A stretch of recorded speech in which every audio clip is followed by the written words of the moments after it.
This is You've Got an Hour with Adam Griffin. Welcome to our first week's actual release. Initially it was 2 episodes that we released, and now we're on our regularly scheduled programming for what I'm calling Wine Wednesdays. And I don't mean W-I-N-E because this is not a vineyard, and until I'm sponsored, it will be W-H-I-N-E. As in, I'm whining about the fact that I don't have a promotional deal yet. But I want to, and maybe one day I will. Chris, are you here? Miss Jenner, I'm ready to be wrapped. Okay, today we have a wonderful guest on the podcast. This is Lara Croft herself. And no, I'm not talking Angelina Jolie. I'm talking about the game character, whom isn't real. So this is my friend Randi. Haha. And so we're going to play a little fun game today. I've got to get my phone. Where did I put it? Oh, I might have to start over. We will. Okay, I've already lost my... It's not the... literally beside of me. No, I have 2 phones. Oh, I'm one of those. I'm like meant to be like a drug dealer, but right. Without the drugs. I'm just, it's not coke, it's just thin. I literally had a teacher in school one time. She was like, "Are you on something? I need you to go to the principal's office because your eyes are always dilated." And I was like, "They're blue." So they're blue. The pupils are just large. Stay tuned towards the end of the episode for a little tangent about this right here, the DARE program. Dare I say it. Comedians have this tight 5 that they do for stand-up. Well, I have an untight 5 at the very end. Enjoy. But anyway, so glad to have you here today, my little Lara Croft. You work in the video game industry. So I do. I was like, let's just go ahead and play a video game together. Let's do it. But it's not fun to play a video game on a podcast, so we're going to do like Guess Who? That little kid game. Yeah, I love that. So pick a character on this grid. We've got it's all video game characters, everyone. There's Pac-Man, Pikachu, Mario, you name it is on this thing. So you pick a character, and then I'll ask you some questions just so we can get used to it, and then I'll pick a character. So we'll take turns. Sounds good. All right, here we go. Okay. Okay, go. I'm picking. No, you're picking. Yeah, you pick a character. Are they hot? I think some people Oh my God, is it Link? Is that your in the bottom answer? Left? Is it Link? It is not Link. Oh my gosh! Keep going. You can do this. Okay. Great. I just made a guess because you were like, not everyone. You should be penalized for that. I should, honestly. I lost. I've already lost. Let me get a different grid. We're gonna restart the game because I hate this. This is not a good grid. This is terrible.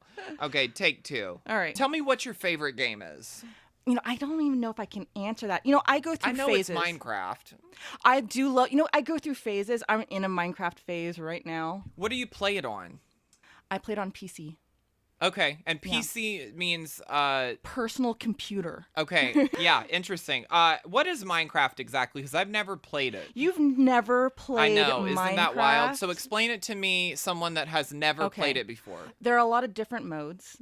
That didn't help. So the way I play is called survival mode. Oh, God. So you basically have all day to find resources, build a shelter, make food, whatever you can do to survive the night, because at night is when all the monsters come out.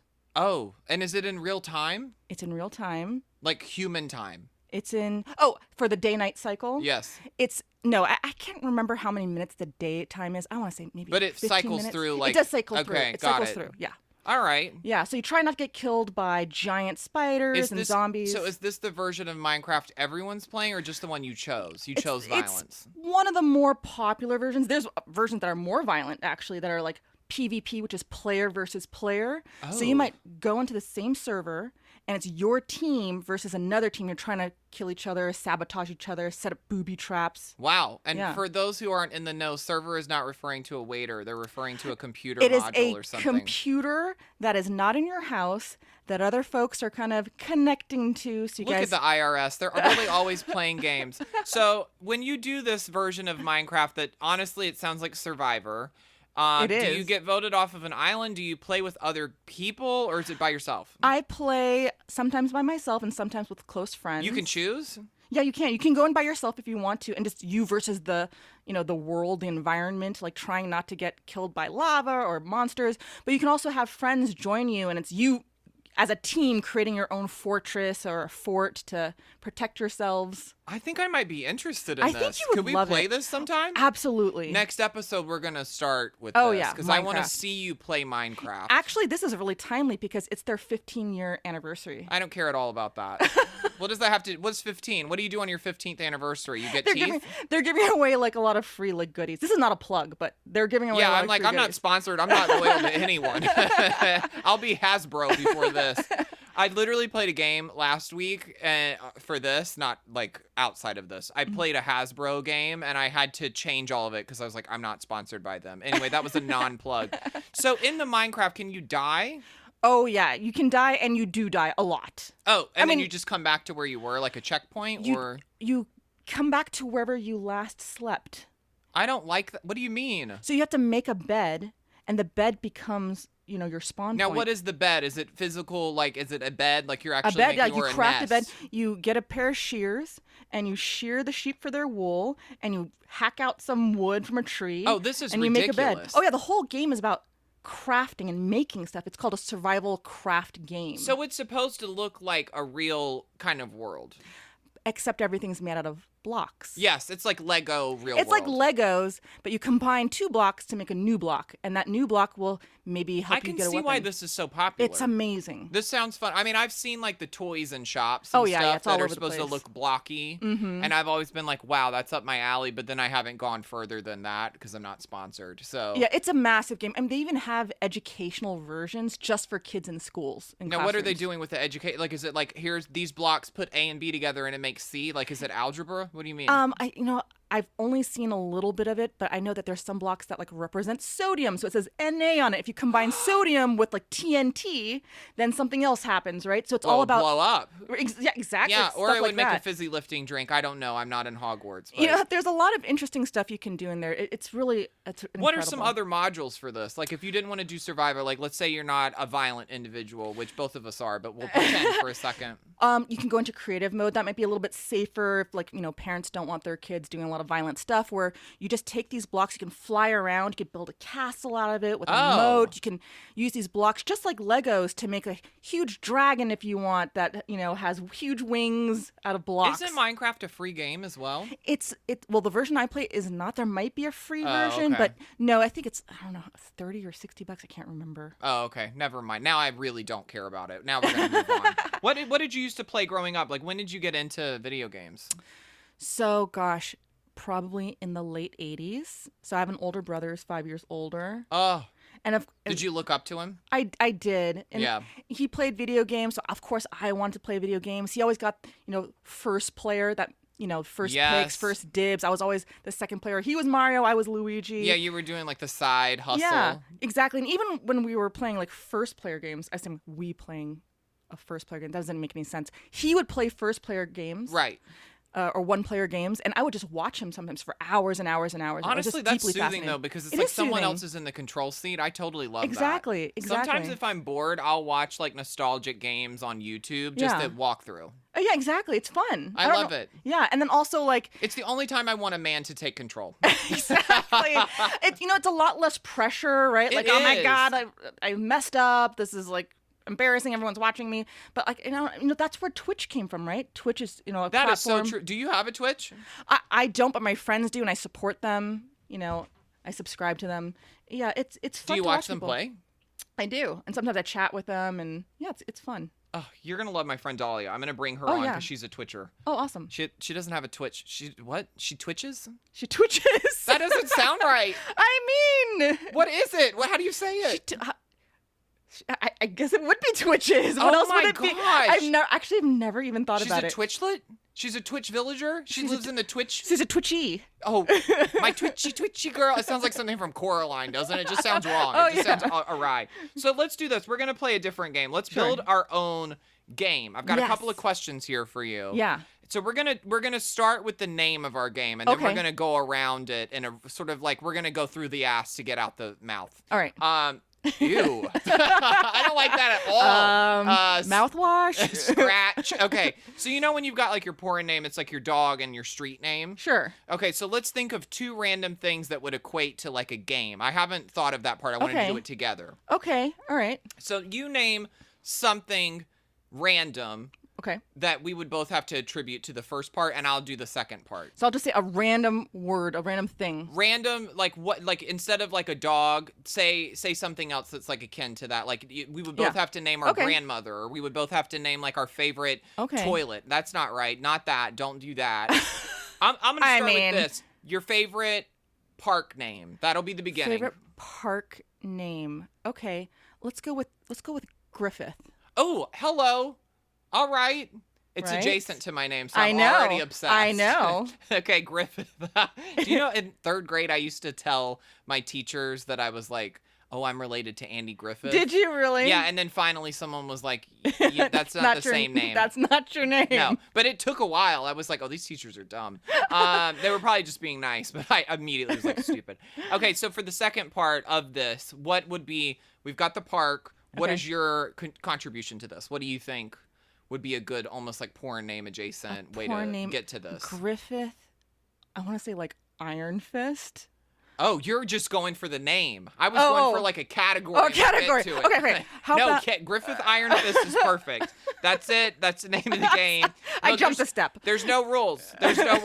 Okay, so who is the main character in this game? Clearly, it's Griffith Iron Fist. Oh my God! So it's literally the name of the character. Exactly. It's like, yeah. I love that. Okay, cool. Now this is your game. All right. We're building yours first. Sure. And then who's sort of like, what's his power move? I think he had. Well, if his name is Iron Fist, I think maybe he used to be a dictator at some point. Oh, okay. And he had a change. I like a backstory. Yeah, right. And then something happens. He has a change of heart. Right. And now he doesn't rule with an iron fist, but he fights evil with his iron fist. Literally. Is he still alive, or is this a reincarnation? I think he's alive, and he has like a cybernetic kind of thing going on. It's like in the future, and his fist is kind of like Why do I want to play this? Right? You sold me so quickly. Yes, you're welcome. Okay, how old do you think he is in this? I want to really get some character details. I would say like, you know what? I don't think we have enough middle-aged characters. I agree. A little salt and pepper. Yeah. Yeah, maybe. Give me a little like Grand Theft Auto Senior. Ooh, okay. Yeah, that's what I'm feeling from this. I like it. Take it what you will. Now, what does the world look like? Does it look like our world, or is it? I think this is post-apocalyptic Russia. Oh, so like in the future, Russia's settled. Mm-hmm. The dust is still hovering. Yeah. And he's going around, and he's like amok. Yeah, I think Russia gets a short respite from Putin. Respite from Rasputin. Exactly. Exactly. And then the people think things are good. Yes. But then he comes into power and just like basically recreates the USSR, except it's world domination. Okay. Him or someone else, and he's stopping him. This is who he used to be. Oh, this is who he used to be. Okay. Okay. And then something devastating happens. Maybe it's a heartbreak or whatever, and he gives up his dictatorship. But that also leaves room. This sounds like a popular IP. Yeah, this leaves room for other his old evil cronies to take the place of that dictatorship, and now he has to go back and fight everything he's built. Okay, so for future modules, I guess is the word that I'm gonna take from what we talked about already. I think that at the end of the game, he gets the ability to time travel. Oh, yeah. And so there's different variations of this game. Like the second game could be in Valhalla. Oh, yeah. Or Love it. You know, like the third iteration could be like we're in like Prince of Egypt kind of times. And he's like, maybe he saves Moses, and then like Moses is now a dictator. I don't know where Moses would go after that. Not let me not talk about Moses like that, but you know what I'm saying? Like, yeah, sure. It could go left. I don't know. I think that'd be so cool, especially since this would be like the deep technological future. Anything can happen, right? We don't know what can happen. And it could all be VR. Like, it doesn't have to be the literal world. You know what? I think that'd be awesome if you are the first person Griffith and your little VR controller, you have this big, heavy fist that you can, like, you know, punch with your VR, you know, controller. That'd be so sick. Do you feel like the fist is, like, also where the buttons live for him to do certain things? Absolutely. And, like, absolutely. Yeah. It would be a cross between, who's the purple guy with, you know, the snap? Oh, gosh, Thanos and RoboCop. Ooh. Okay, I was going to say Ratchet and Clank. This is much more adult. I love that. Now, who's the big boss that we're getting into? Who are the villains, and then who's the big boss? I think the boss are his old, you know, kind of like board of directors fellows. Since he's left and changed, they are still the same. So now it's this big, dark, cloaked, shrouded group. basically like New World Order, Illuminati kind of thing. Yeah. So he's basically taking down the people he put in power. Exactly. Now, who is the ultimate boss at the end of the game? Like, who is that? You know what? I think it's great if we don't know. So when the players are playing, like they're trying to figure out. What a cop-out as a designer. I love this. Because there are so many possibilities, and maybe we leave it a little open-ended, but then at the end of the game, we leave a little bit of a clue. So you want to buy the second one. Oh my gosh. It's like a teaser. A teaser. Like, you know there's something out there. Okay. But then you have to keep buying the other expansions. You know what I think's going on based on what we've talked about in terms of this whole like digital world? I love that we're getting so invested in something that's not real. I mean, we're just spitballing live. I love it. I'm so interested in this. It's like improv for video gaming. It is improv. I love this. We should just do this all the time. This should be it. This is actually the new podcast. Forget the other one. So you've got an hour to develop a game. I mean, people do it. Sign me up. But literally, no, some of them you can tell it's only been an hour. I know. You can tell. I'm like, Yoshi, we went all the way to the bank with that. No, I'm not to disrespect Yoshi. I was joking. I just low-hanging fruit. Or eggs, you know? Okay, so I think the main villain could be honestly like, it's almost like the Matrix. Yeah. Where he takes the VR headset off and he's just like a module in the machine. Sure. Like he's not done any of that stuff really. I love that. And he's got to figure out who's like in the game world controlling the controls. And maybe that's something for the very end, because it could be that he never time traveled at all. He never did. It was a VR game itself. What is the game that's Disney adjacent? I love them. Not Final Fantasy. What's the one that's like they're in the dream world? Yeah. Oh my gosh, I was Kingdom Hearts. Okay, yeah. Kind of like that. Yeah. So you can get away with it every episode. Exactly. I like it. I don't have any more questions for you, Your Honor. I'm sold. Sold. Yay! How much would you sell that for, and what platform? I would sell this on Steam, Xbox, PlayStation, probably. Yeah, I think those would be great. Yeah, not ones. Switch. I don't think it's a Switch game. On Steam, you would have the VR version, and you could have the non-VR version. I almost got a Steam, but it was way too expensive. I got a PS5. Did I tell you this? I didn't. I see it there. Yeah, in all its glory. Yeah, we have to talk about that later. That's totally a tangent. I don't want to say too much about it because I don't want people to come in here and try to steal my stuff. I would charge, by the way, probably $35.99 for this game. Oh, that's not bad at all. No. But expansion packs will be exactly. additional. That's what we'll get you. That's what we'll get you. Okay, let's do it. I'm gonna do it now. Let's do it. Let's build something totally different. Let's see if the second one is good. Random word. Favorite park. Yeah. Okay, so I'll name a park. Josh. Okay. This is already starting off so poorly. Josh. Okay. No, let's do Redwood. Oh, Redwood. I like Redwood. I like that. Oh, I know where I'm going with this. Okay. What's the second part? What was the second part? How did we get to that? I just said a random freaking word. Okay, Redwood Cheerio. Oh, Cheerio. Redwood Cheerio. Yeah. Mm-hmm. So it's kind of like, here's where I'm going with it. Okay. I think it's like a little bit like Robin Hood knockoff.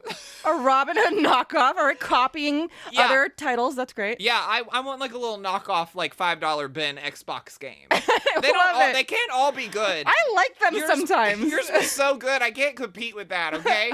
And he doesn't have the Sheriff of Nottingham. He's just kind of like going in here. You remember that like Goose game that was popular for a while? Yeah. He's kind of like that. He's like going around and he's messing up the city a little. Is he British? Is this like London? Oh, he's definitely British. Ooh, oh yeah, he's talking like this all the time. Yeah, he's like Cockney, right? But it's not like Dick Van Dyke Cockney. It's like Cockney. Yeah, Pip Pip Cheerio. Like it's like his. Oh, Pip Pip Cheerio. Literally. Oh my God. That's his catchphrase. You're like Cheerio. Yeah.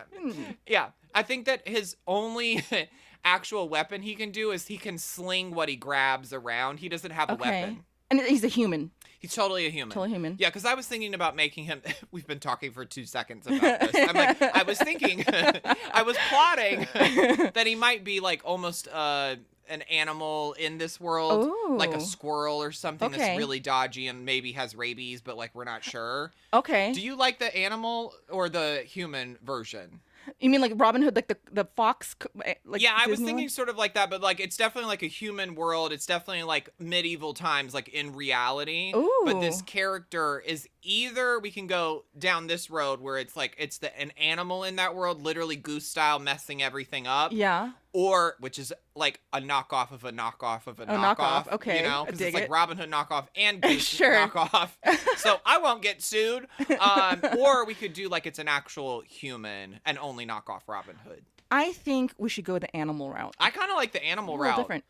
I'm into that. It doesn't have to be a goose. It can be whatever you want. No, it would be a squirrel. Oh, we have squirrel. That's it would right. have Squirrel. to be a squirrel. I like this. Yeah, because the squirrel's like swinging stuff around and like it can use its tail to flip and hit. Oh, love it. Is it kind of like a Sonic-y kind of vibe? Yeah, a little bit. Does he have a weakness? Oh, so many. I have to figure out what the weakness is. I think anytime there's food around. Okay.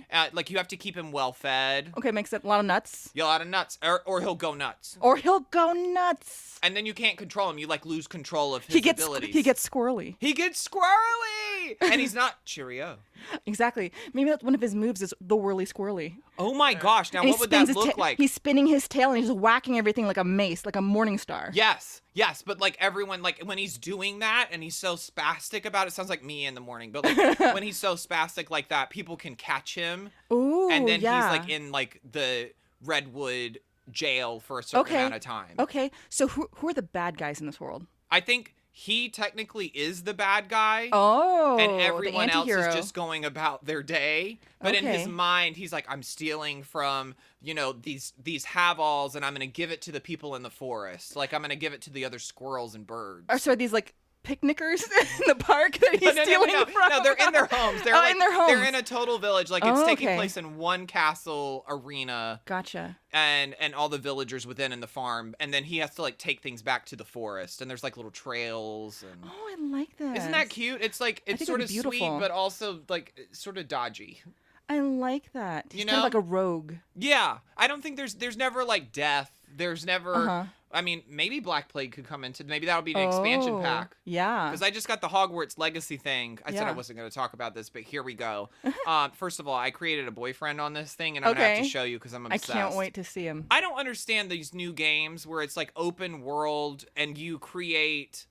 every aspect of it. Like, your character, you can make the complexion and the freckles and the scars. Yeah, you don't like that? No, I am overwhelmed by it because it's so wonderful. Oh, it's so wonderful. Yeah, there's too much control in my hands. I like less. It might help if you figure out in your mind who the character is first. Oh, that would be way helpful. And then when you go in, you just have to make the person that's in your mind. So when you do an open world concept, is that how you approach it?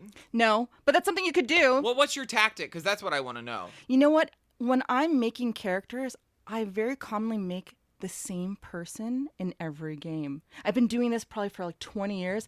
I have a specific person. I like consistency. I know what she looks like. I know what she acts like.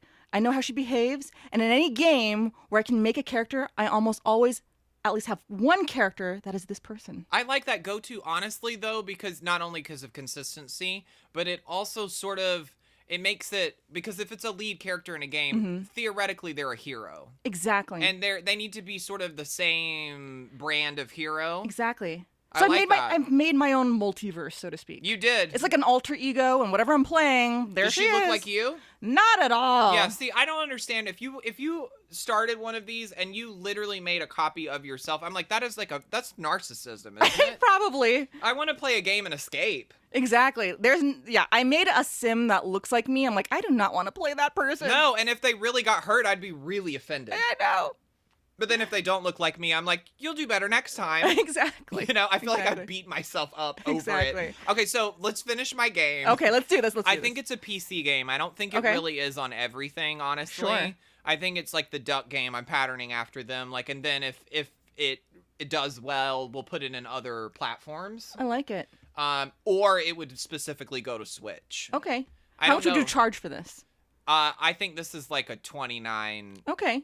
Probably goes into the $15 bill quickly because it's like half off. Gonna have to do a sale. You said bins earlier. Yeah, I mean we're ready for the bins, but we're gonna hope we get the Benjamins first. Oh heck yeah! Or half a Benjamin because it's not a full. Or just a bit. Or just a bit. Yeah. Oh, I love that. Oh my God, that's so fun. And now we have money left over. So what are your expansions though? Because you talked about that. Okay, so my expansions, so like I said, we don't find out about like what's really going on until later. So I think each expansion is, like you said, a different time period where he's going up against like these big evil forces. He's going up against dictatorships throughout time. Oh, so you're giving a legacy game where it's like you only like have Assassin's to buy Creed. one time. And you can keep adding on to it. You keep adding on to it. Oh, I like that. The world is just expanding. Exactly.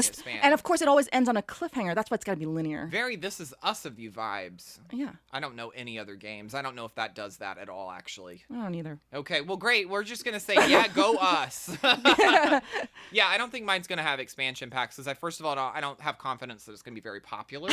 And second of all, I think if it had a sequel, it would have to be like another animal in another time. You know what you could do to make it maybe a little more marketable? What? Is that if you made it multiplayer.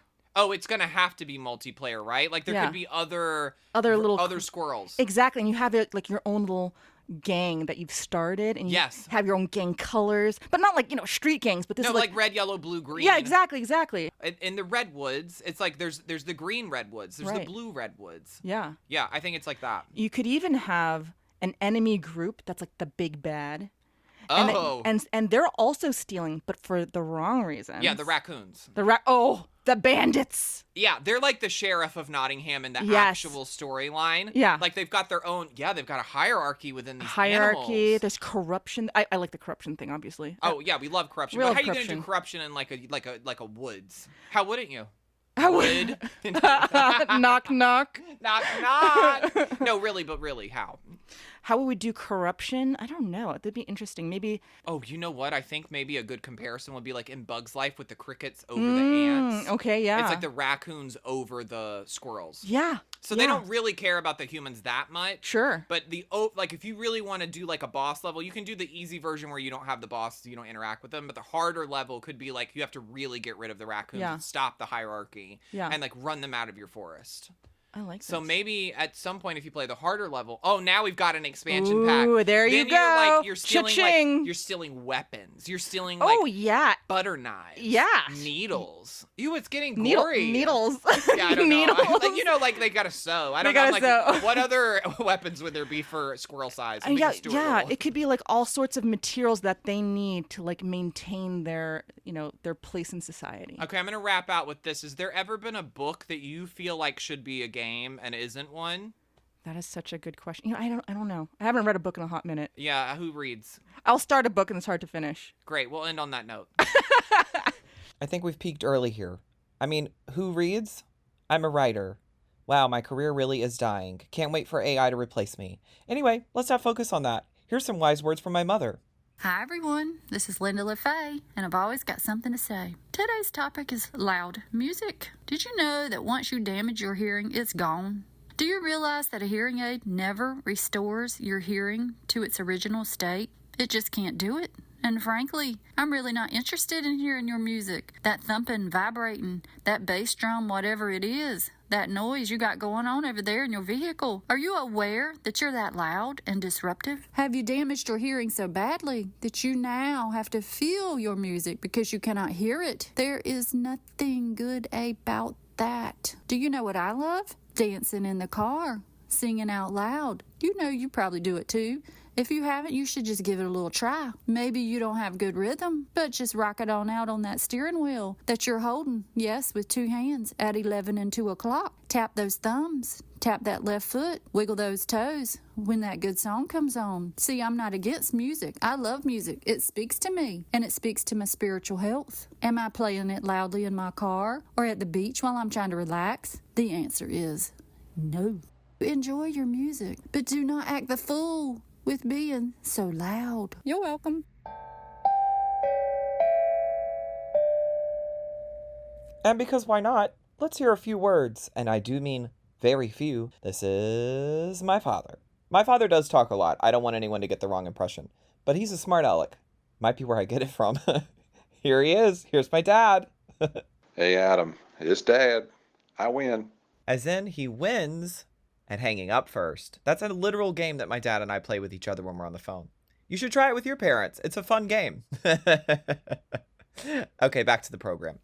Oh my god, I'm hot. I'm sorry. Yes, you are. No, not like that. Wait, okay. This is something that I'm making every guest do. Can you tell me what is the kind of noise that comes to your mind? And it's on the spot. It doesn't have to be pre-planned. That's why I'm telling you while the microphone is on. That when you're trying to get out of a conversation, you're trying to back out of a conversation. What is the noise that plays in your head? Doom, doom, doom. ding. Oh, wait, that's the NBC. Wait, that was amazing though. No one would know. That's amazing. That was wait, NBC. Wait, do it again. Dung, dung, dung. Right? That's amazing. That's how you hang up. That's like you're in. I'm backing out. That's the first thing that just came to my head now. I like that. It sounds almost like an elevator going off. It's like I've reached the top floor. That's the first thing that came to my mind. I don't know. I love that. That's amazing. See, I love it when it's unfiltered because then you get the real response. Yeah. And it's like, I don't even know if that's true. Who knows? It's the first thing that came to mind. Why not? No one's going to hold you to it. They're not going to see you in 5 years and be like, hey, what's the noise you're hearing right now? And you're like, nothing. And they're like, great, you don't want to back out of this. Yeah. So we're going to have a serious conversation. Sure. Suddenly our demeanor changed. I'm really proud of you because being your friend, I know that you've been through some things emotionally and mentally, and so have I. I think we're in a really good space. It's nice to be in a friendship where we're both in the same space. It doesn't always have to go that way, but I want to celebrate you in this moment because you are right now, I know personally, doing mentally really well. Mm-hmm. What do you feel like has changed for you to be in this place that you're in? What has changed for me like recently that has brought on Yeah, because this? from where you were to where you are now, what are the factors that are different? So this is tricky because I feel like if I am too prescriptive, I'm like, this is what I did, step 1, step 2, step 3, then folks might think, well, if I do step 1, step 2, step 3, that'll work for me. But I know that's not the case because it's different for every individual. Only every for single you. person. You can only speak for me, yourself. I think it was a combination of a couple things. So I'm 40 now, and a few years ago, I was diagnosed with ADHD. I didn't know my whole life. I thought maybe there was something wrong with me. Like, am I stupid? How come I can't get this in school? I think you're so smart. Thank you. That's so sad. I don't know about that, but you are. Thank you. But I really thought like maybe there's something wrong with me, and I think I carried that chip on my shoulder for a long, long time. So I think finding out that I have ADHD, like, no, it's just like I process information differently. Was that a relief to hear that? It was in a way, but honestly, I didn't even really take any action on it for like over a year because I didn't know what to do with that information. I'm like, do I start taking like medication now? Well, that's typical of ADHD too. It's like, well, now I'm going to procrastinate on this because exactly I'm overwhelmed. I did. exactly. But it helped me understand, like retrospectively, oh, this is what has harmed some of my relationships because maybe I would cut them off too much, right? Or maybe I'm not focusing on really important things that were going on in their lives because my mind was like bouncing off to like so many different places. So learning how to understand my physical brain, I think, has helped me be a little bit more forgiving of myself, and it gives me a little bit of more context on why certain things didn't work out for me. Some of my big dreams that I wish I could have done, but life took me another way because I couldn't focus or concentrate on those endeavors. I think it allowed me to have some more grace for myself. So that's one aspect.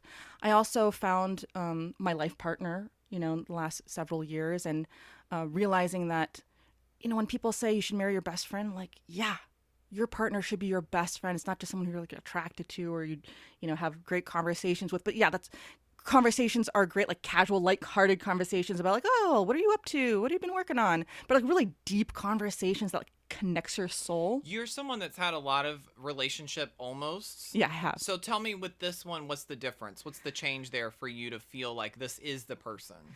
I think what makes this situation different is that I don't feel like I have to wear a mask all the time.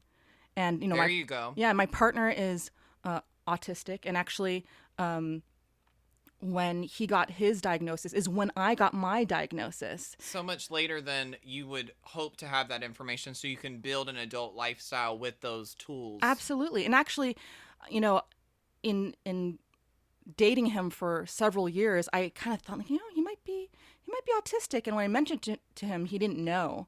So he went and got diagnosed. And he, in turn, let me know, like, you have, like, probably ADHD, right? You have definitely the qualities. Wow, you two have been a conduit of a mirror for each other. Exactly. And so we both got diagnosed, like, I think in the same year. And so we've actually have learned how to get along with each other better because I understand things that, might be triggering for him or difficult for him. I think when you have a deeper understanding of your brain and the brains around you, you just become a much more forgiving person. And I think that lets you like enjoy life a little more. Oh, have a little bit more 100%. faith in people. It's hard to know who you are as a person if you can't hold that information about yourself. Like, who am I fully to that extent? I think for you to have that dynamic going on in your relationship, if nothing ever else had come of it, what a gift that alone is. Yeah. And I think, working on self-confidence and being brave enough to shed unhealthy friendships, that's a huge load. I mean, I don't think people are even aware, like when you're in a period of your life, and sometimes these could be lifelong friends, right? And it's hard to like cut that tie. But if they're, constantly taking or not giving you like the respect and fairness and love that you give them, that can take a massive toll in every aspect of your life. Yeah, if someone's absorbing more than you are curating kinetically together. Yeah, sure. That is going to take up so much energy and time.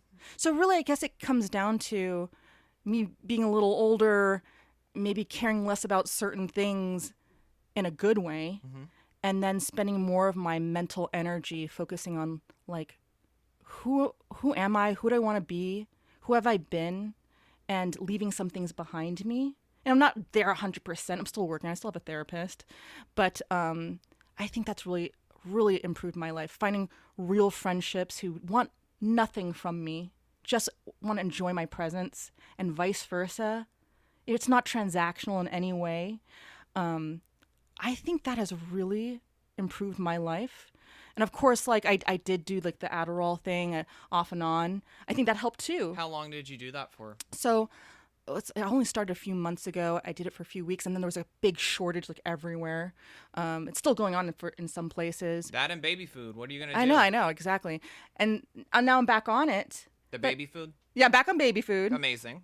It's called Adderall. You look healthy. Thank you. Very youthful. Thank you. I'm 40 years young. But, that was my first time kind of experiencing this is what a normal person is like. Adderall taken by a neurotypical, someone who doesn't have, ADHD or whatever, it's like a drug that you can like get high off of. It's easy to abuse. But for someone who has ADHD, it just mellows you out to a point where you're not just frenetically anxious and not being able to focus. So I've been able to experience what it's like to be able to accomplish a task, accomplish a goal. And now I feel like, and this is not a plug for like, go take your medication. Everyone has something that helps them, right? No, but if medication does work for people, I like to hear the advocation of that because so many people are apprehensive about taking meds. Sure. I mean, personally, I'm on Lexapro, and it's made a night and day difference for my own anxiety. So I preach. It's not preaching. It's totally advocating for yourself in a good way. This is what worked for me. It might work for others. And here's the thing. Just because you decide to go on something doesn't mean you have to stay on it. If you don't like the way it makes you feel, if it's impacting your life in a way that, isn't good for you, then talk to your doctor and get off it. But for me, I've noticed that, for the first time in my life, I feel like I can actually accomplish the creative goals you were talking about, things I've always wanted to do, as a kid or as a college student that I thought, I just can't be organized or put together enough to make it happen. And now I feel like, what? I think I have a shot. And just that hope, having any kind of hope, I think has helped like pull me out of where I was. And that was a huge moment. Thank you. It is a huge moment. And, I've had depression basically my whole life. I think I started realizing that I'm a little bit different when it comes to like my mood, even like in elementary school, like age 4, age 5. That's when you feel like you earliest remember that? Yeah, that's when I think my depression started. And then age 5-ish to age 40-ish, that's a long time to have consistent depression. So I couldn't even imagine life not feeling bad all the time. And it's hard for other people to understand how someone could be sad for that long when so many times I'm laughing and having a good time. It's like, well, Randy's such a bubbly person or a goofy person. They can't. It's a mask sometimes. Exactly, it is. And so, like, honestly, we can't just be like a grumpy, dumpy person all the time. Like, there are things that, bring a depressive person joy, but it's just that there's just so much more going on that we don't see. And anyways, yeah, I hope that my current state of mind sticks. I hope that I can see my creative endeavors through. I really hope so. And even if I have a relapse and if the severe depression comes back, at least I know I was able to get out of it, and it doesn't have to be forever because I have actual proof that you can get through it.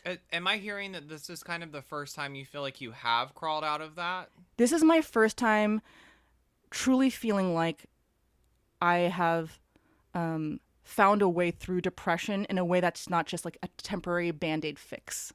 Wow. That's such a big moment. I don't want to skip past that. I want to really resonate with that for a second because that's such a joyful place to witness as your friend. And I'm so sorry that it's been like that for so long, but what a celebration it is that you've been able to find it. Thank you. Wow.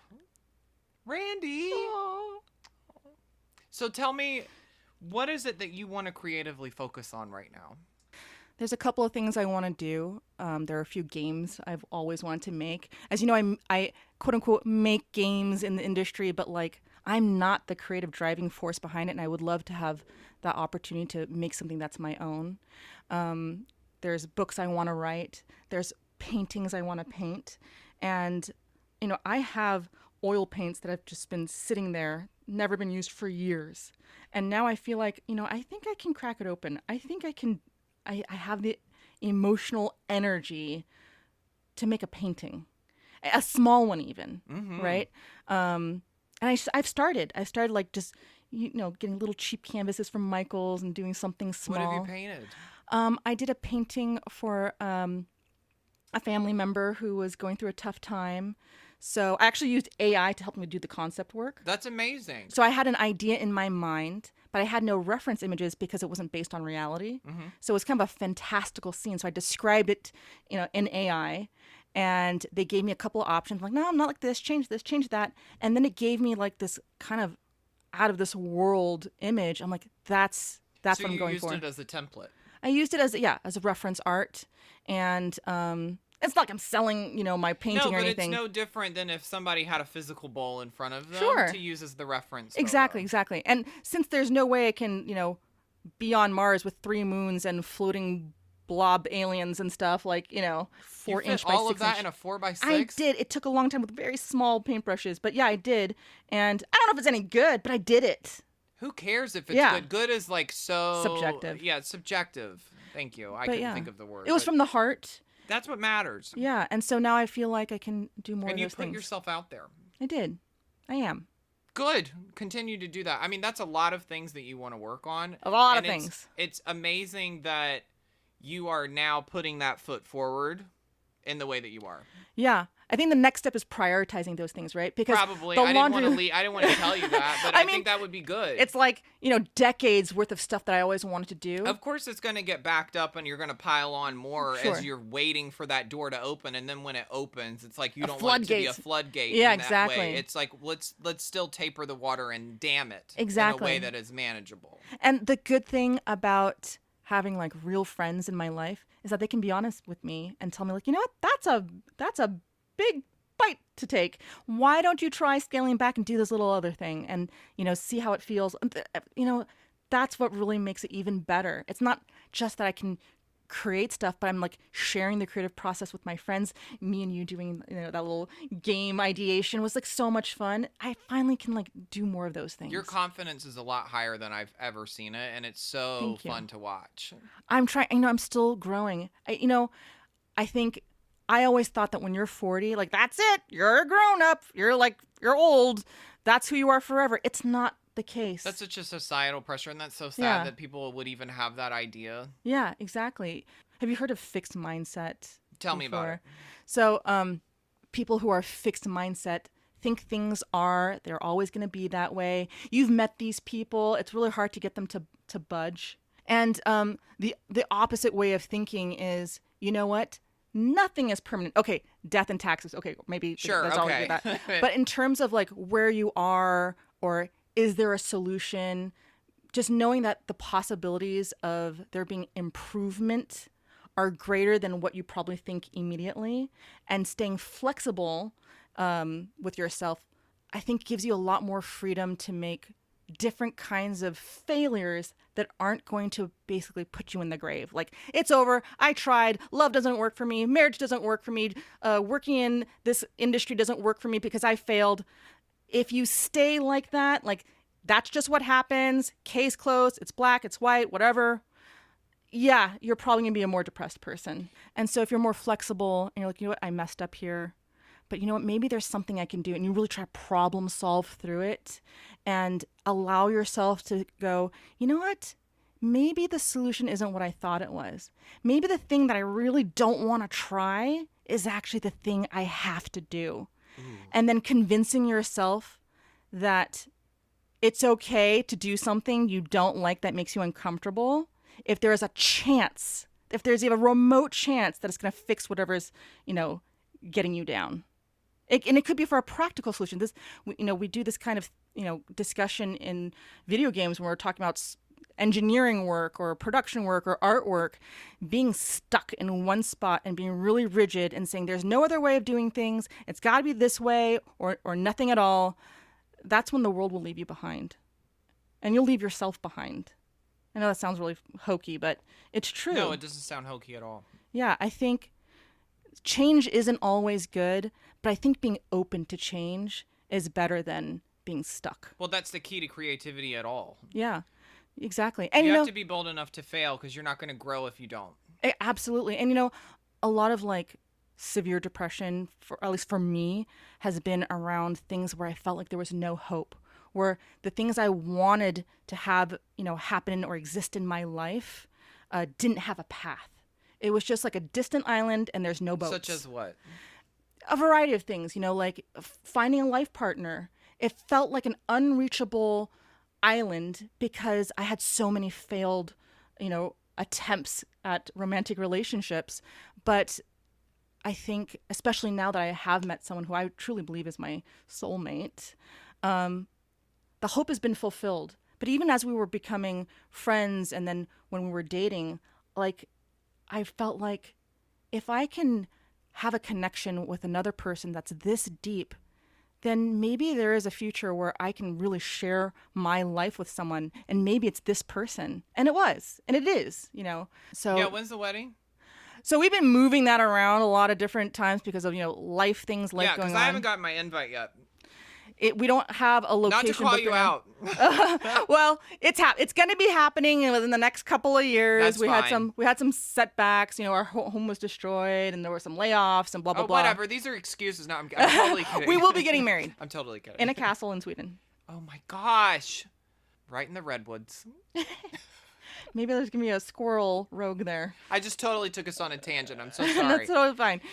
Yeah, but what are some other examples aside from, finding a life partner? What are some other roadblocks you felt you've experienced? Some other roadblocks, even in my career, when I first started off in games, I was literally in a basement, testing games for minimum wage, and dreaming of being able to contribute more in other ways. Didn't think I could do it. And like I said, now I'm, working with friends on the side, and there's hangups there and issues there with trying to get your own project off the ground. But at least I'm trying. You're definitely trying. Yeah. And, I've been doing that for the past couple of years. Aside from this side hustle thing that you've got going on, we've talked about several elements that you're excited about. Do you want to kind of think through in our friendship time? Is there anything I can do to help you sort of prioritize where you think you want to gravitate towards first? I think us checking in with each other on how are you doing with your creative thing? Yeah. Not to create guilt. There's no expectation, right? But hey, have you been able to do a few things? Show me what you're working on, and being able to share my joy and hey, this is just a rough idea, but this is what I've been thinking about. What do you think about it? I think that's fun. I love that. And then getting your friends' input. And are there other games you're thinking about so making? many. Oh, really? I'm literally working on a pitch deck for my partner with 7 different ideas right now. Oh my goodness. Yeah. And that's kind of what I was talking about when it comes to achievable dreams. I was really hard on myself when I had to put my main side project on hold, because I'm oh man, does this mean I can't make games on the side? Does this mean I can't be a creative in my own way when it comes to the game space? The answer is no. I had an honest talk from a friend. It said, you need to start smaller, Randi. Something that you can do with a very small group of people, maybe 2 people, 3 people. Make that. You're being creative, right? And that's what I'm doing. So the 7 game that's great ideas, practice. they're little tiny games so that I don't have to feel so bad at myself that this huge project that I dreamed up for so many years, isn't happening right now. I felt like a huge failure. Like, why couldn't I rally the troops and get this thing going? But you know what? Sometimes the timing's just not right. Sometimes you have to do the little things and build up to the other things. You can only bring yourself to the table, and when you have other people working on it, it's like sometimes that's difficult. I'm not speaking to whatever your circumstance is with that, but yeah, it's definitely you have to figure out what can I bring to the table, and if this is not the one that can be achieved by myself right now, you got to reroute. Exactly. And that's the kind of mindset I'm talking about. I could have just said, well, I tried to do my own indie game on the side. It didn't work. It's never going to work. I'm going to give up, going to dust my hands off. And well, I mean, 7 other games is wild. That's amazing. So, and it's just, you got to keep trying. You have to believe that there is value in the attempt. Do you feel that because you've put your foot out on that first thing, now you have at least the confidence that you can do other avenues with it? I do, because, I think mistakes were made in my first attempt, and they were hard for me to accept at first. Like, what went wrong? But really, I kind of knew what went wrong. And we weren't ready to be honest. I wasn't ready to be honest. It was the wrong kind of hope, right? Like I said that you need hope to get out of depression, but sometimes we also have to be honest with ourselves with that hope, right? Is that hope so astronomically out of reach that you're kind of setting yourself up for failure? Or do you have that out of reach goal, but with contingency plans and fallback plans and basically, are you diversifying where you're investing your heart? Mm-hmm. And if you say, I'm going to reach for this far out goal, that's okay. But if it doesn't work out, what are you going to do next? Are you going to be depressed in bed for weeks? Are you going to give up forever and throw it away and never, talk to the people who you blame? Or are you going to be introspective and say, okay, how could I have done things differently? What will I do next time? And try again. And then if it doesn't work out, you try again. You just keep recalibrating, staying flexible, and being honest with yourself. I think if you do that, you're basically creating that hope, right? You're negotiating with yourself in a way that's practical enough where maybe you can finally find that right scope of this is what's achievable. I really think, given where I am right now, with the resources I have right now, I think I can do this. And I think if you're gentle with yourself on what you might consider a failure, I think the process will be really enjoyable regardless of the outcome. This is such a different Randi than I've known before. I'm so in awe. I have very little to say because you're your own best cheerleader, which is what I always hope my friends will do for themselves. At the end of the day, you go to bed with yourself. Sure. You have to be your own best advocate, your own best cheerleader, rather than your own worst critic. And you're doing that right now. Trying to. No, you are. Thank you. And here's the thing. Like I said, there's no silver bullet for depression or no silver bullet that's going to suddenly give you the creative rush that you've been dreaming bullet. Or silver bullet, what was that? There's no spoonful of sugar? I don't know. That's where I was headed with it. I'm like, a bullet? Oh, Lord. Violence. But, you've got to keep trying to find the things that are going to pull you out. And sometimes you'll find that the thing that you tried before was the right solution, but at the wrong time. Let's get into it then, because I would like to know exactly what it is that is... Medication is one of them. Yes. So, medication. Yeah. For a while, I was taking whatever the doctor prescribed wasn't working. Well, I guess those things just don't work on me then. No, sometimes you got to change it up. Sometimes it's the dosage. Sometimes it's the brand. Sometimes it's the other things that you're doing or not doing in combination. It's always combination. It's always a combination. That's what has made the biggest change in my life. Do you feel like not only just putting yourself out there socially, but also just physically getting outside of your house? Oh man, that's a huge one. That was my first step, I think, for Ray, was especially after COVID, was I have to take literal baby steps outside of the house. Yeah. I'm still as a video game developer who works from home, I'm always home. And sometimes I have to really rally to you need to get some fresh air. I really don't want to. I'm comfortable in my gaming chair with my snacks around me and my Minecraft in front of me. But I do have to get out there because I really believe that the environment you're in, and this includes the people in your life. That's part of your environment, but also the physical environment. The physical is very important. Absolutely. And as a person who's been depressed for a long time, living in a really messy space is kind of like goes hand in hand. So if you don't have the energy to clean up your room, or you're really struggling with, getting your house in order so that you can invite guests over, then you physically leave your space, see something that's different, and maybe that will give you the energy to maybe I'll make the bed. Maybe I'll pick that thing up off the floor, right? So yeah, changing your physical space, changing your social space, I think does change your mental space. 100%. Mm-hmm. You're looking at me like, next question, please. And I love that. Yeah, because not one therapist is all therapists. No, it's like dating. Oh, it's way more important than dating, honestly, because you have to be honest about yourself to a fault. Exactly. And sometimes it doesn't work out, and you're like, I guess it'll never work out. How many therapists did it take you to find the one that you may use now? If you include the one-time chats I've had at my university counselor, like the health, center, over a dozen, maybe like 17. What now, in the iteration of finding therapists, where does this land? Like, when you found this therapist, how long had you been looking? I don't remember, maybe a matter of like weeks, but I on Yelp, I'm looking at reviews and blah blah blah, and I was familiar with this person. They've written books and they've done stuff that I was familiar with, so What is it, Dr. Phil? It's not Dr. Phil. Oh, thank God. But they do have a media connection. Yeah. But... Oh, okay. It's the Long Island medium.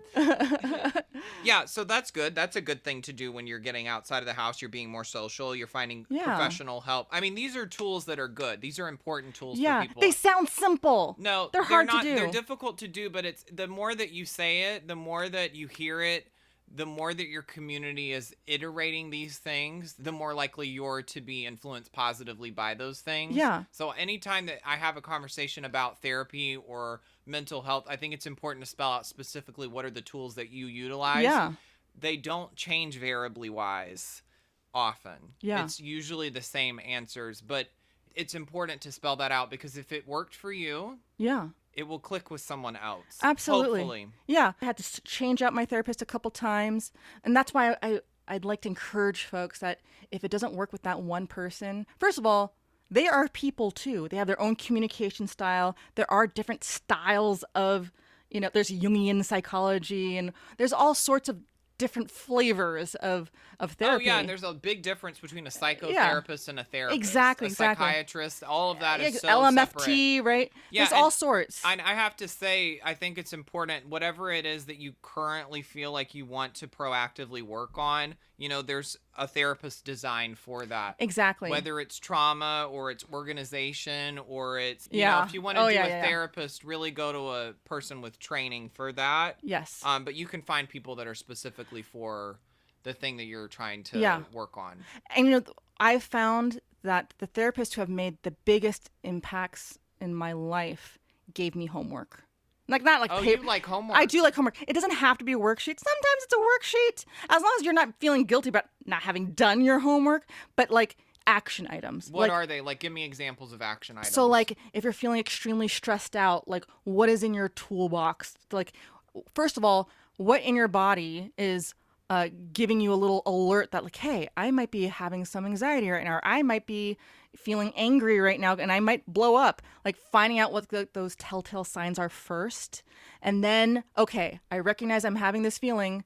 It's not great. Don't like it. Okay, well, what are the tools that I've practiced with my therapist? What are the action items that I can do right now? When you're having anxiety, what is your tool? Actually, this one is not from my therapist. This is from the Unbreakable Kimmy Schmidt. Oh my, hey, you'll get it where you get it. So when she's like in her bunker and she's cranking that thing and counting to 10, I use that because of that show. My therapist didn't give it to me. I should break that down for me further for those that haven't seen it. Okay, so in the Unbreakable Kimmy Schmidt, she was like locked in a bunker for a long time in a cult, and to power because she thought the apocalypse was she coming, thought right? She thought the world had ended and she was following a cult leader, and so she had to like operate this crank, which she didn't realize was like powering his like man cave that she couldn't see. Sorry, spoilers, but this show is really old, so you should have seen it. And she just kept counting to 10 as a way for her to cope with this difficult So this breathing task. tool essentially is what It's you're like doing. a breathing tool, but Do you crank with your hands while I you're don't. doing it? That would be Okay. hilarious. People just watching me hand crank nothing. I don't know. It could get the flow going. It could. It's like a It new also looks like you're rowing a boat or a a little TikTok bit. dance, maybe. You know? Okay, yeah, sure. Yeah. Little JoJo Siwa for you. Yeah, exactly. Oh gosh. Yeah, But exactly. She basically says if you Kimmy, can get not through. JoJo. Oh yeah. Yeah, Kimmy says. Kimmy said, if you can get through anything in 10 seconds, basically. You can get through anything in 10 seconds. And at the end of those 10 seconds, you can have another 10 seconds. So sometimes I will count to 10, like 10 times, 12 times, if it's something's really, really difficult and heavy. And I need to just survive this moment. It is painful. It's difficult. Slowing it down and getting it into the iteration and the rhythm of that. Sure. That flow helps with most things. Sure. Anger, anxiety. Oh, yeah. You get through those 10 seconds. That's a bigger concept than I think as simple as it sounds. Yeah. That is a big thing. So that's a great tool. It is a great tool. I love It's that. so simple. I mean, it's like, people say like, oh yeah, just count to 3 or whatever. No, count to 10, really focus on the numbers and start over when it's done. I don't do any over. of that. I just take a gabapentin and fuck off. No. No. For me, if I'm having anxiety, I have to physically walk. I have to go That too. outside That's great too. Yes. and go on a walk. I've been doing that too. And both those things help. So much. Rhythm, something about the rhythm, the rhythm, repetitiveness. yes. It's kind of meditative. It is. I'm not good at sitting still on meditation. Same. I have to be moving. Yep. But I think that might have to do with my ADHD more than anything else. Same. Yeah. Yeah. Maybe this is really like if you have ADHD and depression, try walking or counting. Label the episode for me. Like, Why don't you? I was gonna figure that out in post. Yeah, but focus on the rhythm of something. I think I'll call it ADHDepression. There you go. Yeah. Is that the end of the episode? Let's put a little button on this. Sure. Because I do want to wrap out here. Yeah. I think that we got to a real good flow of what was going on. I think the important thing in this conversation is to be honest with yourself. Yeah. When you do have something going on, it's good to seek other professional expert help. It takes time, but it is worth it to yourself and to your community at large to be working on that because it impacts other people. Sure. And yeah. It does. And for me to see you uplifted in such a way, it's made my day. Oh, I'm so glad. It's so great to see you in this space. I hope that you feel celebrated today. I do. Thank you so much. Don't just say that. I hope you really feel I it because do. I think it's so wonderful to see you have so many wonderful factors going on for yourself. I wish you could see how we just held hands because it was so incredibly wonderful and so us. It was like the crisp of the finger. I love you. I'm really proud of you. Thanks for being a guest today. Thank you so much. I love you. Bye to my Lara Croft. Bye. I want to thank Randi so much for being a part of the podcast. You were such a phenomenal guest. I will definitely have you back on in the future. And I want to thank you for listening to our podcast. Thank you so much. Like, subscribe, follow, all those good things. You can find us across all social media platforms at You've Got an Hour, because that's the name of the podcast in case you didn't know. Haha, LOL. Please like and subscribe, all that stuff. And thank you so much to Chris Cappuccino, my producer. As you can tell, this podcast has no producer outside of myself. Chris Cappuccino is merely a placeholder fall guy. That was a good warm-up. Great warm up. Dung, dung, dung. Bonus content. Shh. Dun, dun, dun, dun, dun, dun. Shh. Be quiet. Now, who's ready for that delicious morsel of a treat that I sort of sprinkled in at the very opening? A little teaser? Hey, the Untight Five, the Untight Five, the Untight Five. Called the Untight Five? It's a stand-up act while I'm sitting down. What is the name of the story, you might ask? The failed optometrist, Miss Bull, and little Billy, the druggie. A Jones County Christmas special, rivaling A Christmas Story. Dun dun dun dun dun dun dun dun dun dun dun. That's Home Alone. Okay, I hope he wasn't an actual drug addict, but he at least was a drug expert. Yep, that's the whole title. Say it back. Isn't that so catchy? So I had this teacher in 4th grade. Her name was Miss Bull. These are boring details. Her name was not actually Miss Bull. I'm obviously changing all of these names because I'm not trying to get sued. But I had her for 1 semester as an English teacher. And she always did this thing. She always pulled me in the hallway to talk to me about my dilated eyes. I'm talking 5, 6, 7 times. It was a regular occurrence. She had a very vested interest in those eyes. And I thought, like the good Christian girl that I am, that initially she was just flirting with a minor. No.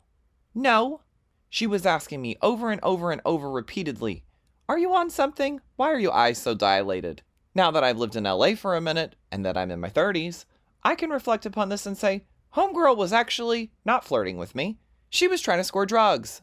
And I know that she wasn't concerned about me because she never at one point said, let's go to the principal, or let's talk to a counselor, or at the very least, I'd like to talk to your parents. None of that. We're talking 5, 6, 7 times. She's taking me aside to look at me and my eyes and to ask me like, hey, you got something in that peanut butter jar? Essentially. And in more or less those words. As if I'm going to bring cocaine in and I'm going to share it with her for free. She never offered me money, just for the record. But if she had, I probably would have found some. Of the two of us, clearly I'm the more resourceful one. I mean, so much so that like a 30-something-year-old woman is asking my 9-year-old self, do I the fuck have drugs? Did I peak early? Do I still give this energy? The cocaine part, probably. But hey, you've got your shit together so much that you're a resource. You are a resource for me. I know that I give off cocaine energy. My PR team wants me to say this very loudly. I've never done cocaine, and I have no interest in ever doing it. That's actually true. That's not just a PR statement. I know I give off that energy, but clearly I've been giving off that energy since birth. Like, literally, I had a teacher ask me if I was on cocaine when I'm 9. Literally telling her to, for her face, I have never done that and will never do that. I would practice saying that in the mirror. That's why I said it so concisely and so clearly, wherein I normally stumble what I'm saying. I can say, I have never done cocaine, nor will I ever do cocaine. I can say it very quickly and easily because I would literally have to go home and practice saying that because she would approach me almost daily trying to score these jugs off of me. And I'm like, what? Please just picture that for a second because I'm not even exaggerating. I would be in the mirror, 9 years old, in my alone bathroom time. I've never done cocaine. I would never do cocaine. I have never done cocaine. I would never do cocaine. Practicing it over and over and over. Meanwhile, my mom's like, Adam, what is taking you so long in the bathroom? Nothing. I love my life. I've never done cocaine. I would never do cocaine. Okay, I'm good and ready for Miss Boo. And every day, she's still coming back for more. So determined that this time will be a different result. I know yesterday you said you weren't on drugs, but today I think you might be. I have never done cocaine. I will never do cocaine. Can I get back to class? Okay, well, maybe tomorrow. Wink, wink. No, bitch. Stop asking me. What about the other kids in the room? She would literally bring me into the hallway despite whatever else is going on around her, completely ignoring the fact that someone is literally shoving crayons up their nose to the point that they're about to have a seizure. Never mind Mary Beth over here who can't stop touching herself because she just discovered she has a vagina. Or little Pam over here who has the reading comprehension of a kindergartner who we're in English class. Hello, maybe we work on that. I don't know. Just a thought. And little Alan here has pissed himself for the 4th time this week because I don't know what's going on with him, but he doesn't ask to go to the bathroom. And like, maybe we should tell him, hey, let's ask when we need to go to the bathroom so the entire room doesn't smell like cat piss all the time. No. Let's ignore all that. Let's hustle the gay kid for some club classics. How can you even look at a 4th grader and tell who acts like they're on drugs or not like they're on drugs? This is when your hormones are really beginning, or they are in the South because of all the processed food. And this also was the year that we had 9/11 happen. So everybody's acting off their fucking rocker. We are like 20 miles from a base. Everyone was on lockdown that day, and the weeks after, we had our lunches delivered to us. People were acting crazy. But she has the gall and the audacity to keep coming back with her greatest hit of, your eyes are dilated. Yeah, look at all the bullshit going on around us. Today? Are you on drugs today? I just saw Sweeney Todd with my parents last night. It was a very good play, but I'm starting to understand his perspective. Maybe you would look better chopped up into little pieces and put in a pie. Then maybe you would be productive in your life for once. Unlike this Groundhog Day conversation. See, I think you're on cocaine, Adam. No, I'm just pissed off. My eyes are dilated from the rage. Okay, we'll check back tomorrow. Please fucking don't. Thick-skulled motherfucker. Maybe evolution isn't real. She really thought I was lying. She kept asking, as if my answer was going to change all of a sudden. She was really holding out on a prayer, which is ironic because she was definitely barking up the wrong tree. I could have easily referenced her towards Little Billy from our DARE program, who actually could have probably gotten her some. But I kind of liked watching her struggle. And that's how you know I'm a little fucked in the head. Now here's the big talk about Billy. Billy was a very short, looked like a preemie baby, you know, so white he's blue kind of kid. He didn't have much of a propensity for school whatsoever, but Billy had a hidden talent. He was a little drug expert. Because every time they whip something out of their bag, the DARE program, let me set this up better, not they whip something out of their bag. That's a terrible thing to say. The DARE program would come in and they would bring literal, actual drugs with them. Not placebo, not fake stuff, not photos. They would bring in like meth and cocaine and they would show it to us. And they would say before they announced what it was, you know, hey, no trigger warning here. We've got a bag here. Does anyone in the room know what this is? I and the other kids literally had no idea what they were pulling out of their bags because it wasn't candy. But you better believe little Billy did. Oh, little Billy knew. Little Billy knew every Susie Q and Susie O and Susie What the Woe that those DARE officers dared to pull out of their bag. Little Billy would raise his hand. Yeah, that right there is some cocaine. That's cocaine, but it's been cut with something. I don't know exactly what teachers were supposed to be doing during the DARE program, but Miss Bull was definitely out of the room during it, whether it was from guilt or, you know, shame that she felt she might experience from the DARE people about don't do drugs, as she's clearly baiting her students for drugs themselves. But she missed out on a golden opportunity to see which students she should actually be poaching for the drugs she wants, aka Lil Billy. Now, the DARE people never dared to take Billy in the hallway and have a conversation with him and his parents. Oh no, they didn't care. They were like, gold star, Billy. Great job. You know what cocaine is. Great job, 9-year-old. We love that you know what heroin is. You are a success story. Never do drugs. And I'm like, I think it's a little late for Billy. I think Billy's around drugs a lot. I think we need to be very concerned about Billy. But no, let's worry about my eyes. Let's worry about that. This is where we hit a crescendo. I know we're about 17,000 minutes into this story. It's longer than the Bible itself. But get ready for quite a twist. Let me set the tone here. My reading voice. It was a wonderful, snow-filled day. Okay, it's 2001. It's not actually snowing. We're in the middle of the South, and hello, climate change. But somewhere, All For You is playing softly in the background, because that was a big hit at the time. Janet Jackson. Major hit. Major. Look it up. If you don't know it, put some respect on the name. That winter, we began a new tradition. I'm not talking about the lighting of a Christmas tree. I'm talking about the bomb threat. Oh yes, beginning that winter, we got our very first bomb threat while in school. And I think that the call was coming from inside the house. When I say that, what I mean is, little Tommy Sue over here would have her mom regularly call in a bomb threat so we could get out of the school and away from Tess. Which honestly, I'm not condoning, but it may or may not have been a strategy that I benefited from. We would literally be outside, hiding from a bomb threat. Adam, why are your eyes dilated? Because you already know she stopped and asked me this in the middle of all of the chaos going around us. Never mind the SWAT team that's swarming in on the school. Never mind little Amy Beth who needs her insulin shot, or any of the children. Pick any of the children that are currently having an anxiety attack over, I don't know, the fact that they might blow up. Hello? Nope. She stops and asks me about my eyes. Miss Bull really said, fuck these kids. I need Coke. I need Coke right now. But me with my dilated eyes? Crisis! It was in that moment that much changed. And the big change I'm referring to is puberty. My voice dropped. I was going to say 3 octaves, but it probably only dropped a couple of notes, because let's be honest, I still have a very high-pitched voice. But whether it was the stress of the bomb, or the threat directly in front of me, or really, honestly, probably all of that processed sugar that I had foraged for all fall but already eaten, and fucked myself royally for the hibernation period, here I was, speaking like a true adult. This is the first time I was ever sassy with another human. Can you believe it? That might be true. Here's what I said back to Miss Bull, my 4th grade teacher of only 1 semester. Okay, Miss Bull, I think there's some bigger issues going on here, and I don't think they have to do with my fucking eyes. Strong start, very strong start. Look at what is going on around us. Talk about not being aware of your circumstances. We literally have a SWAT team in our elementary school where the mascot is a fucking lighthouse, and you're over here completely not shining a light. The ships are crashing into the bank. Hello, honey. Let's not peek behind the curtain and look at what's going on with literally the rest of the class that you are supposed to be assigned to as a teacher. During, and I can't stress it enough, a bomb threat, and let's just peek behind the eyelid of my dilated eyes. You crack whore. That's right.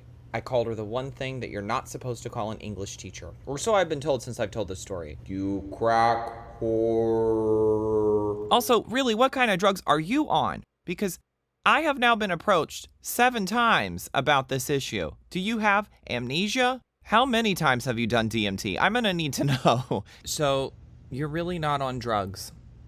Oh, I'm gonna tell you my age, and it's also gonna represent the word no. 9, okay? 9, bitch. 9. That's the only German reference I'm ever gonna do on this podcast. She slumped and sauntered off that field, never to be seen from ever again. Okay, she didn't leave right then, and I didn't really call her a crack whore, but I thought it in my mind, and I did say something sassy back. It was so long ago, who's to recount exactly what I said? But she did not come back again the next semester. That was the last interaction I had with her, and it's made me wonder all this time. Was it me, or was it rehab? Dun dun. Either way, Miss Bull, I hope you're okay, and I really hope that you found your passion in life, which isn't drugs. It's optometry school. I hope you went, because you are so obsessed with fucking eyes, I can't with you. Now, Billy, if you're out there, I hope that you did not get caught up in a drug scene whatsoever.